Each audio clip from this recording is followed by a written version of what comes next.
ম্যাচের আগেই ফলাফল ফাঁস, বেঙ্গালোর নাকি পাঞ্জাব, আইপিএল এর 58তম ম্যাচে কোন দল জিতবে, ভবিষ্যৎবাণী করল জেতি সিটিয়া। আইপিএল 2024-এর 17তম আসরের 58তম ম্যাচে আজ 9 মে রাত 8টায় মুখোমুখি হবে রয়্যাল চ্যালেঞ্জার বেঙ্গালোর ও পাঞ্জাব কিংস।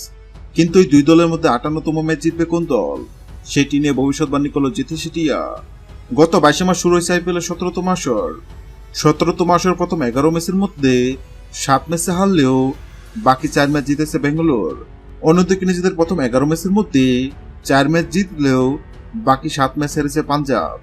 আইপিএল এ বেঙ্গালোরের বিপক্ষে এখন পর্যন্ত 32 ম্যাচ মোকাবেলায় 17 ম্যাচে জয়লাভ করেছে পাঞ্জাব এবং 15 ম্যাচে জয়লাভ করেছে বেঙ্গালোর।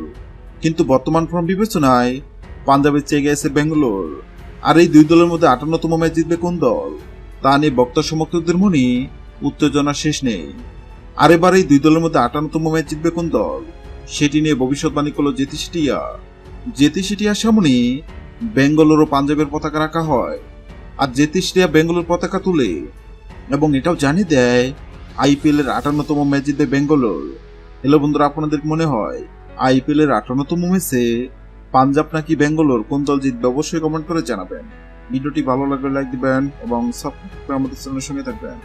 ভিডিওটি দেখার জন্য আপনাকে অসংখ্য ধন্যবাদ।